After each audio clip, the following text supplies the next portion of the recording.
ಎಲ್ರಿಗೂ ನಮಸ್ಕಾರ. ಎಲ್ಲರೂ ಹೇಗಿದ್ದೀರಾ? Welcome back to Chinpu blogs. ನಾನು ಅಂತೂ ಸೂಪರ್ ಆಗಿದ್ದೀನಿ. ಆ್ಯಂಡ್ ನೀವು ಎಲ್ಲರೂ ಅಷ್ಟೇ ಚೆನ್ನಾಗಿ ವರ್ಕೌಟ್ ಮಾಡಿ, ಚೆನ್ನಾಗಿ ಹೆಲ್ತಿಯಾಗಿರಿ, ಒಳ್ಳೆ ಹೆಲ್ದಿ ಫುಡ್ನೇ ತಿನ್ನಿ, ಆಯಿತಾ? ಸೊ ಇದು ಸಂಡೇ ದಿನದ ಬ್ಲಾಗ್ ಆಗಿರುತ್ತೆ. ಸುಮಾರು ದಿನ ಆಗೋಗಿತ್ತು ನಾನು ನಮ್ಮ ಕೆರೆ ಹತ್ರ ಇರುವಂಥ ಪಾರ್ಕ್ಗೆ ವಾಕಿಂಗ್ಗೆ ಹೋಗಿ. ಮುಂಚೆ ನಾನು ಒಂದು ವಿಡಿಯೋ ಮಾಡಿದ್ದೆ, ನಂದು ಹೇರ್ ಆಯಿಲ್ ಹೇಗೆ ಮಾಡ್ಕೊತೀನಿ ಅಂತ. ಸೊ ಆ ವಿಡಿಯೋ ಮಾಡಬೇಕಾದ್ರೆ ನನಗೆ ಒಂದಷ್ಟು ಐಟಮ್ಸ್ ಬೇಕಾಗಿತ್ತು, ದಾಸವಾಳ ಹೂವು, ಎಲೆ ಎಲ್ಲ. ಸೊ ಅವಾಗ ಬಂದಿದ್ದು. ಮತ್ತು ಇನ್ನೊಂದು ಸಲ ಇವತ್ತೇ ಬರ್ತಾ ಇರೋದು, ತುಂಬ ದಿನ ಆದಮೇಲೆ. ಹಂಗೆ ಒಂದು ಬ್ಯೂಟಿಫುಲ್ ವ್ಯೂನ ನೋಡಿಕೊಂಡು ಹಂಗೆ ಪಾಸ್ ಆಗ್ತಾ ಇರ್ಬೇಕಾದ್ರೆ ಒಂದು ಲೈನ್ ಫುಲ್ಲು ಈ ಥರ ದಾಸವಾಳದ್ದು ಗಿಡಗಳನ್ನ ಹಾಕಿದ್ದಾರೆ. ಬೇಗ ಚೆನ್ನಾಗಿ ಅರಳುತ್ತೆ ಹೂವು, ಬಟ್ ಬಾಡೋಗ್ಬಿಡುತ್ತೆ, ಅದೇನಕ್ಕೂ ಯೂಸ್ ಆಗಲ್ಲ. ಸೊ ಅದಕ್ಕೋಸ್ಕರ ನಾನು ಒಂದಷ್ಟು ಮೊಗ್ಗುಗಳನ್ನ ಮಾತ್ರ ಕಿತ್ಕೊತಾ ಇದ್ದೀನಿ. ಬಿಕಾಸ್ ಅದನ್ನು ನೀರಿಗೆ ಹಾಕಿದ್ರೆ ನಾಳೆ ಅಷ್ಟರಲ್ಲಿ ಅರಳಿರುತ್ತಲ್ಲ, ಸೊ ಸೋಮವಾರ ಆಗುತ್ತಲ್ಲ ನಾಳೆ, ಸೊ ಪೂಜೆಗೆ ಆಗುತ್ತೆ ಅಂದ್ಬಿಟ್ಟು. ಸುಮ್ಮನೆ ವೇಸ್ಟ್ ಆಗುತ್ತೆ ಅಲ್ಲಿದ್ದರೆ. ಅವ್ರು ಅಂತ ಏನು ಅಷ್ಟು ಮೇಂಟೆನೆನ್ಸ್ ಮಾಡಿಲ್ಲ. ಈಗ ಬೇರೆ ಬೇಸಿಗೆಗಾಲ ಅಲ್ವಾ, ಎಲ್ಲ ಒಣಗಿ ಇದಾಗ್ಬಿಟ್ಟಿತ್ತು. ಸೊ ಅದಕ್ಕೋಸ್ಕರ ಯೂಸ್ ಆಗುತ್ತೆ ಅಂತೇಳಿ ಒಂದು ಸ್ವಲ್ಪ ದಾಸವಾಳ ಮೊಗ್ಗೆಲ್ಲನೂ ಕಿತ್ಕೊಂಡು ನೆಕ್ಸ್ಟ್ ಹಂಗೆ ಮುಂದೆ ಪಾಸ್ ಆಗ್ತಾ ಈ ರೋಡ್ ಸೈಡಲ್ಲಿ ಗ್ರ್ಯಾನೈಟ್ ಫ್ಯಾಕ್ಟ್ರಿಗಳಿದ್ದಾವೆ ನಮ್ಮ ಕೆರೆ ಪಕ್ಕದಲ್ಲೆಲ್ಲನೂ. ಇಷ್ಟು ದೊಡ್ಡ ಕಟಿಂಗ್ ವೀಲ್ನ ನಾನು ಇವಾಗಲೇ ನೋಡ್ತಾ ಇರೋದು. ಆನಲ್ಲಿ ಇರ್ತಿತ್ತು, ಬಟ್ ಇಷ್ಟು ದಿನ ನಾನು ಅಬ್ಸರ್ವ್ ಮಾಡಿರಲಿಲ್ಲ ಅನಿಸುತ್ತೆ. ನಾವೆಲ್ಲ ಸಣ್ಣ ಪುಟ್ಟ ಕಟಿಂಗ್ ವೀಲ್ಸ್ನ ನೋಡ್ತಾ ಇದ್ವಿ ಅಷ್ಟೇನೆ. ಸೊ ಇಷ್ಟು ದೊಡ್ಡ ಕಟಿಂಗ್ ವೀಲ್ ಇತ್ತಲ್ಲ ಅಂದ್ಬಿಟ್ಟು ಯಾವ ರೀತಿ ಗ್ಯಾನೆಟ್ ಕಟ್ಟಾಗುತ್ತೆ ನೋಡಿ ಅನ್ನೋದಕ್ಕೆ ಒಂದು ವಿಡಿಯೋ ಮಾಡಿಕೊಂಡು ವಾಕಿಂಗ್ ಮಾಡ್ಕೊಂಡು ಹೊರಟೆ. ಈ ಒಂದು ಪಾರ್ಕ್ನ ಸುಮಾರು 20 ನಿಮಿಷ ಒಂದು ರೌಂಡ್ ಕಂಪ್ಲೀಟ್ ಮಾಡೋದಕ್ಕೆ ನಮ್ಗೆ 20 ನಿಮಿಷ ಬೇಕಾಗುತ್ತೆ. ಸೊ ನಾನು ಇವತ್ತು 3 ರೌಂಡ್ ಹಾಕಲೇಬೇಕು ಅಂತೇಳಿ 7 ಗಂಟೆಗೆ ಎಚ್ಚರ ಆಗೋಯ್ತು. ಸುಮ್ಮನೆ ಏನು ಮಾಡೋದು ಮನೇಲಿ ವೇಸ್ಟಾಗಿ ಅಂತೇಳಿ ವಾಕಿಂಗ್ ಹೋಗೋಣ ಅಂತೇಳಿ ಪ್ರಿಪೇರ್ ಆಗಿದ್ದೆ. ಒಂದು 2 ಡೇಸಿಂದನೇ ವಾಕಿಂಗ್ ಹೋಗಬೇಕು ಆ ಥರ ಅನ್ನಿಸ್ತಾ ಇತ್ತು. ಸೊ ಅದಕ್ಕೋಸ್ಕರ ಒಂದು ಬ್ಯೂಟಿಫುಲ್ ವ್ಯೂನ ಎಕ್ಸ್ಪ್ಲೋರ್ ಮಾಡೇ ಬಿಡೋಣ ಈ ವಾರ ಅಂತ ಹೇಳಿ ಹೊರಟೆ. ತುಂಬಾ ಚೆನ್ನಾಗಿತ್ತು. ಒಂದಷ್ಟು ಹೂವುಗಳು, ನಂದಿ ಬಟ್ಲು ನೋಡಿ ಎಷ್ಟು ಚೆನ್ನಾಗಿ ಅರಳಿದೆ. ಅದಾದಮೇಲೆ ಹೊಂಗೆ ಮರ, ಅದರಿಂದ ಬಿದ್ದಿರುವಂಥ ಹೂವುಗಳೆಲ್ಲನೂ. ಇನ್ನೊಂದು ಸೈಡು ಪಾರ್ಕಲ್ಲಿ ಈ ಥರ ಸೈಡಲ್ಲಿ ಎಕ್ಸಸೈಸ್ ಮಾಡೋಕ್ಕೆ ಅಡಲ್ಟ್ಸ್ಗೇನೆ ಇದು ಈ ರೀತಿ ಎಕ್ವಿಪ್ಮೆಂಟ್ಸ್ ಎಲ್ಲ ಹಾಕಿದ್ದಾರೆ. ಸುಮಾರು ಒಂದೂವರೆ ವರ್ಷ ಆಯಿತು ಅನಿಸುತ್ತೆ ಹಾಕಿ, ಬಟ್ ಕೆಲವೊಂದಷ್ಟೆಲ್ಲ ಹಾಳೆ ಮಾಡಿಬಿಟ್ಟಿದ್ದಾರೆ ಜನ. ಇದೊಂದೇ ನೆಟ್ಟಿಗಿದ್ದಿದ್ದು. ಸೊ ಅಟ್ಲೀಸ್ಟ್ ಒಂದು ನನ್ನ ಲೆಗ್ ವರ್ಕೌಟ್ ಥರ ಆಗಲಿ ಅಂದ್ಬಿಟ್ಟು ಒಂದು 50 ಟೈಮ್ಸ್ ಅದನ್ನು ಮಾಡಿ ಅಗೇನ್ ಇನ್ನೊಂದು ರೌಂಡ್ ಹಾಕ್ಕೊಂಡು ಬರ್ತಾ ಒಂದವೇ ಈ ರೀತಿ ಒಂದು ಬ್ಯೂಟಿಫುಲ್ ವ್ಯೂ. ಸೂರ್ಯ ಅಂತೂ ನೆತ್ತಿ ಮೇಲೆ ಹೊಡಿತಾ ಇದ್ದ. ಆ್ಯಂಡ್ ಗ್ರೀನರಿ ಇವಾಗ ತಾನೇ ಚಿಗುರ್ತಾ ಇರುತ್ತಲ್ಲ ಹೊಂಗೆ ಮರ. ಸೊ ಅದೆಲ್ಲ ನೋಡೋದಕ್ಕೆ ಸಕ್ಕತ್ತಾಗಿತ್ತು. ಒಂದು ಕಿಕ್ ಸ್ಟಾರ್ಟ್ ಸಂಡೇ ಮಾರ್ನಿಂಗು ಈ ರೀತಿ ನೋಡೋದು ತುಂಬಾ ಪೀಸ್ಫುಲ್ ಆಗಿತ್ತು. ನಾನಂತೂ ಒಂದು ಬ್ಯೂಟಿಫುಲ್ ಆಗಿರೋ ಸಾಂಗ್ಸ್ನ ಹಾಕ್ಕೊಂಡು, ಕನ್ನಡದ್ದು ರೊಮ್ಯಾಂಟಿಕ್ ಸಾಂಗ್ಸ್ನ ಹಾಕ್ಕೊಂಡು ಸಕ್ಕತ್ತಾಗಿ ವಾಕ್ ಮಾಡಿ 3 ರೌಂಡ್ಸ್ ತಿರುಗಿದ್ದೀನಿ. ಅಂದರೆ 1 ಅವರ್ ಟೈಮ್ ಸ್ಪೆಂಡ್ ಮಾಡಿದೆ ಇಲ್ಲಿ ಮಾರ್ನಿಂಗು. ನಾನು ಬಂದಾಗಲೇ 7:15 ಆಗಿತ್ತು, ಹೋಗೋಷ್ಟರಲ್ಲಿ 8:30 ಆಗೋಗಿತ್ತು. ಸೊ ನೆಕ್ಸ್ಟ್ ಟಿಫನ್ ಎಲ್ಲ ಮುಗಿಸ್ಕೊಂಡು ಲಂಚಿಗೆ ಇವತ್ತು ಸ್ವಲ್ಪ ಆಚೆ ತಿನ್ನೋಣ ಅಂತ ಅನ್ನಿಸ್ತಾ ಇತ್ತು, ಸುಮಾರು ದಿನ ಆಗೋಗಿತ್ತು.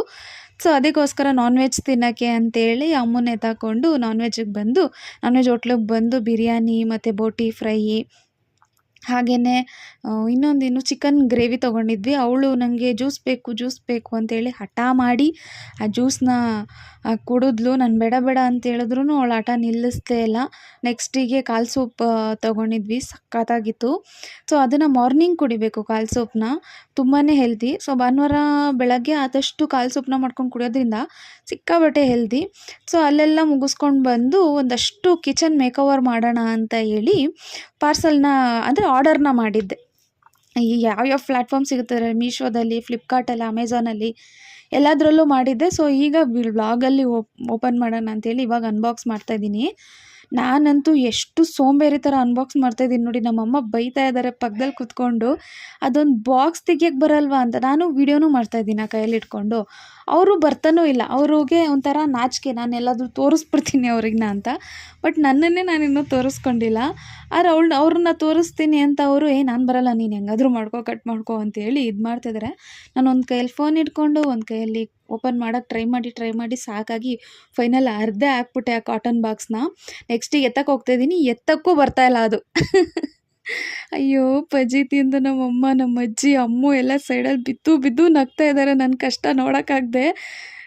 ಏನು ಮಾಡ್ತೀಯ ನೀರು, ನೋಡ್ತಾ ಇದ್ದೀವಿ ಕೂತ್ಕೊಂಡು ನಾವು ಅಂತೇಳಿ. ಸೊ ಫೈನಲಿ ಹೆಂಗೋ ತೆಗೆದೆ. ಬಟ್ ಕ್ವಾಲಿಟಿ ಮಾತ್ರ ತುಂಬಾ ಚೆನ್ನಾಗಿತ್ತು. ಇದು ಕಾಂಬೋ ಆಫರ್ ಇತ್ತು, 3 ಸ್ಟ್ಯಾಂಡು. ಈ ಸ್ಟ್ಯಾಂಡ್ ಇರಲಿಲ್ಲ ಈ ಥರ. ಮತ್ತು ಇನ್ನೊಂದು ನಾನು ತೋರಿಸ್ತಾ ಇದ್ದೇನೆ, ಸ್ವಲ್ಪ ಕ್ರಾಸ್ ಆಗಿದೆಯಲ್ಲ ಈ ಸ್ಟ್ಯಾಂಡು, ಇದು ಆಲ್ರೆಡಿ ನಾನು ತರಿಸ್ಬಿಟ್ಟಿದ್ದೆ. ಒಂದು ಸಿಂಗಲ್ ಸ್ಟ್ಯಾಂಡು ಮತ್ತು ಇನ್ನೊಂದೇನೋ ಬಂದಿತ್ತು, ತರಿಸಿದ್ದೆ. ಬಟ್ ಇದು ಎರಡಾಯಿತು. ಇಟ್ಸ್ ಓಕೆ, ಏನಾದರೂ ಸ್ಟೋರೇಜ್ ಇದ್ದೇ ಇರುತ್ತಲ್ಲ, ಕಿಚನ್ ಅಂದಮೇಲೆ ಎಷ್ಟು ಜಾಗ ಇದ್ದರೂ ಸಾಲಲ್ಲ. ಸೊ ಅದಕ್ಕೋಸ್ಕರ ಈ 3 ಒಂದು ಕಾರ್ನರ್ ಟೇಬಲ್ ಅಂಥದ್ದೆಲ್ಲ ತರಿಸಿದ್ದೆ. ತುಂಬಾ ಚೆನ್ನಾಗಿತ್ತು. ಕಿಚನ್ ಮೇಕ್ ಓವರ್ ಮಾಡಿದಾಗ ತೋರಿಸ್ತೀನಿ. ನೆಕ್ಸ್ಟಿಗೆ ಅಮ್ಮುಗೆ ಡ್ರೆಸ್ ತರಿಸಿದೆ. ನಾನೇ ಅದನ್ನು ಓಪನ್ ಮಾಡ್ತೀನಿ ಅಂತ ಓಪನ್ ಮಾಡ್ತಿದ್ದಾಳೆ. ಇದನ್ನು ನಾನು ಮೀಶೋದಲ್ಲಿ ತರಿಸಿದ್ದು. ತುಂಬಾ ಚೆನ್ನಾಗಿದೆ ಕ್ವಾಲಿಟಿ, ಅಫೋರ್ಡಬಲ್ ಪ್ರೈಸು, ತುಂಬಾ ಲೋಯೆಸ್ಟು, 200 ಒಳಗೇನೆ. ನಾನು ಯಾವತ್ತೂ ಮೀಶೋದಲ್ಲಿ ಅಮ್ಮಗೆ ಡ್ರೆಸ್ಗಳನ್ನ ನಾನು ಆದಷ್ಟು ಬುಕ್ ಮಾಡಲ್ಲ, ಯಾಕಂದರೆ ಸೈಜ್ ಸರಿ ಇರುತ್ತೋ ಇಲ್ವೋ ಅಂತ ಗೊತ್ತಿರಲ್ಲ. ಸೊ ಅದಕ್ಕೋಸ್ಕರ ನಾನು ಡ್ರೆಸ್ಗಳನ್ನ ಬುಕ್ ಮಾಡಲ್ಲ. ಇದೊಂದು ನೋಡೋಣ ಅಂತ ಬುಕ್ ಮಾಡಿದೆ, ಲಾರ್ಜದಲ್ಲೇ ತರಿಸ್ಬಿಡೋಣ, ಅವಳು ಹೆಂಗಿರೋ ದೊಡ್ಡವಳಾಗ್ತಾಳೆ ಅವಾಗುತ್ತೆ, ಇಲ್ಲಾಂದರೆ ಇವಾಗಲೇ ಯೂಸ್ ಮಾಡ್ತಾಳೆ ಅಂತ. ಸ್ವಲ್ಪ ದೊಡ್ಡದೇ ಇದೆ. ಓಕೆ, ಅವಳಿಗೆ ಕ್ರಾಪ್ ಟಾಪ್ ಥರ ಮತ್ತು ಒಂದು ಪ್ಯಾರಲಲ್ ಪ್ಯಾಂಟ್ ಥರ ಬಂದಿತ್ತು. ತುಂಬಾ ಚೆನ್ನಾಗಿತ್ತು. ಅವಳಿಗಂತೂ ಸಕ್ಕದಾಗಿ ಕಾಣಿಸ್ತಾ ಇತ್ತು. ಅವಳಂತೂ ಫುಲ್ ಖುಷಿ ಪಟ್ಬಿಟ್ಲು. ಥ್ಯಾಂಕ್ ಯು ಸೋ ಮಚ್ ಅಕ್ಕ ಅಂತ ಎಲ್ಲ ಹೇಳಿ ಅವಳು ಕುಣಿತಾ ಇದ್ಲು. ಮಾತ್ರ ಅವಳಿಗೆ ಅದೊಂಥರ ಎಕ್ಸೈಟ್ಮೆಂಟ್. ಅವ್ಳು ಏನೇ ಪಾರ್ಸಲ್ ಬರಲಿ, ನಮ್ಮದೇ ಬರಲಿ, ಅವಳು ಅದನ್ನು ಓಪನ್ ಮಾಡಬೇಕು, ಏನಿದೆ ಅಂತ ನೋಡಬೇಕು. ಅವರು ಡೆಲಿವರಿ ಬಾಯ್ ತಂದು ಕೊಟ್ಟೋಗಿರ್ತಾರಲ್ಲ ಮಧ್ಯಾಹ್ನ, ಸಂಜೆ ಬರೋ ತನಕ ಬಂದ ತಕ್ಷಣ ತೊಗೊಂಡ್ಬಿಡ್ತಾಳೆ ನನ್ನ ಎದುರುಗಡೆ. ಅಕ್ಕ, ಇವತ್ತು ನೀನು ಪಾರ್ಸಲ್ ಒಂದು ಬುಕ್ ಮಾಡಿದ್ದಲ್ಲ, ಅದು ಬಂದಿದೆ ನೋಡು, ಓಪನ್ ಅಪ್ ಮಾಡೋಣ ಬಾ, ಅನ್ಬಾಕ್ಸ್ ಮಾಡೋಣ ಬಾ ಅಂತ ಕರೀತಾಳೆ ಈಗಲೇ. ಸೊ ಅದನ್ನು ಬಿಟ್ಟು ಇದೊಂದು 12ದು 1 kg ಇಡ್ಸೋ ಅಂಥದ್ದೊಂದು ಕಂಟೈನರ್ ತರಿಸಿದೆ. ಕ್ವಾಲಿಟಿ ಮಾತ್ರ ಸೂಪರಾಗಿದೆ. ಆ್ಯಕ್ಚುಲಿ ತುಂಬಾ ಚೆನ್ನಾಗಿದೆ ಇದ್ರ ಕ್ವಾಲಿಟಿ ಮಾತ್ರ, ನನಗಂತೂ ಇಷ್ಟ ಆಯಿತು. ಆ್ಯಂಡ್ ಇದು ನನಗೆ 370 ಸಮಥಿಂಗಲ್ಲೇ ಬಂತು. ಆ್ಯಕ್ಚುಲಿ ಅದೊಂದು ಆಫರ್ ಇತ್ತು, ಅದಕ್ಕೋಸ್ಕರ ನನಗಂತೂ ವರ್ತ್ ಅನಿಸ್ತು. ಬೇರೆ ಎಲ್ಲೇ ನೋಡಿದ್ರು 700 ಮೇಲೆ ಇದ್ದಿದ್ದು. ಸೊ ಅದಾದಮೇಲೆ ಒಂದು ಸಿಂಪಲ್ ಆಗಿರೋವಂಥ ಒಂದು ನೆಕ್ ಪೀಸು ಪ್ಲಸ್ ಇಯರಿಂಗ್ಸ್ನ ಆರ್ಡರ್ ಮಾಡಿದ್ದೆ. ಅಮ್ಮಗಾಗುತ್ತೆ ಅಂತೇಳಿ, ಅವಳು ಸ್ಕೂಲ್ ಡೇಸು ಆ ಥರ ಎಲ್ಲ, ಅಂದರೆ ಆ್ಯನ್ಯುವಲ್ ಡೇ ಫಂಕ್ಷನ್ಸ್ ಎಲ್ಲ ಇರುತ್ತಲ್ಲ, ಅದಕ್ಕೆಲ್ಲ ಯೂಸ್ ಆಗುತ್ತೆ.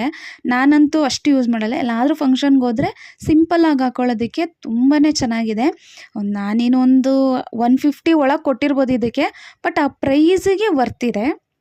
ಬಟ್ ರೋಸ್ ಗೋಲ್ಡ್ ಥರ, ಅಂದರೆ ಈ ಸ್ಕೂಲ್ ಫಂಕ್ಷನ್ಸ್ಗಳಿಗೆಲ್ಲ ಮಕ್ಕಳಿಗೆಲ್ಲ ಹಾಕ್ಬೋದು. ಈ ಗೌನ್ಸ್ ಎಲ್ಲ ಹಾಕಿದಾಗ ಅವಾಗ ಹಾಕ್ಬೋದು. ತುಂಬಾ ಚೆನ್ನಾಗಿಲ್ಲ ಅಂತ ಹೇಳೋಕ್ಕಲ್ಲ, ನಾನು ಕೊಟ್ಟಿರೋ ರೇಟಿಗೆ ಸಕ್ಕತ್ತಾಗಿದೆ ಆ್ಯಕ್ಚುಲಿ ಹೇಳ್ಬೇಕಂದ್ರೆ. ಸೊ ಈ ರೀತಿ ಇವತ್ತೆಲ್ಲ ಅನ್ಬಾಕ್ಸಿಂಗು, ವಾಕಿಂಗು ಈ ರೀತಿಯೇ ಮಾಡಿಕೊಂಡು ಇವತ್ತಿನ ಡೇನ ಕಂಪ್ಲೀಟ್ ಮಾಡಿದೆ. ಸೊ ಇಷ್ಟೊತ್ತು ನನ್ನ ವೀಡಿಯೋ ನೋಡಿದ್ದಕ್ಕೆ ಥ್ಯಾಂಕ್ ಯು ಸೋ ಮಚ್. ಯಾರೆಲ್ಲ ಸಬ್ಸ್ಕ್ರೈಬ್ ಮಾಡದೆ ನೋಡ್ತಾ ಇದ್ದೀರಾ, ಪ್ಲೀಸ್ ಸಬ್ಸ್ಕ್ರೈಬ್ ಮಾಡ್ಕೊಂಡು ನೋಡಿ. ನೀವು ಸಬ್ಸ್ಕ್ರೈಬ್ ಮಾಡೋದು ನನಗೆ ಎಷ್ಟು ಖುಷಿ ಆಗುತ್ತೆ ಅಂದರೆ, ನಿಜವಾಗ್ಲೂ ಖುಷಿ ಆಗುತ್ತೆ. ನೀವೇನು ಮಾಡ್ತೀರೋ ಇಲ್ವೋ, ಸಬ್ಸ್ಕ್ರೈಬ್ ಅಂತೂ ಮಾಡ್ಕೊಳ್ಳಿ ನನ್ನ ಚಾನಲ್ನ. ನಮ್ಮಂಥ ಪುಟ್ಟ ಒಂದು ಕ್ರಿಯೇಟರ್ಸ್ ಏನಿದ್ದೀವಿ, ನಮ್ಮನ್ನು ಬೆಳೆಸಿ ಅಂತ ಹೇಳ್ತಾ, ಇಷ್ಟೊತ್ತು ನನ್ನ ವೀಡಿಯೋ ನೋಡಿದ್ದಕ್ಕೆ ಥ್ಯಾಂಕ್ ಯು ಸೋ ಮಚ್.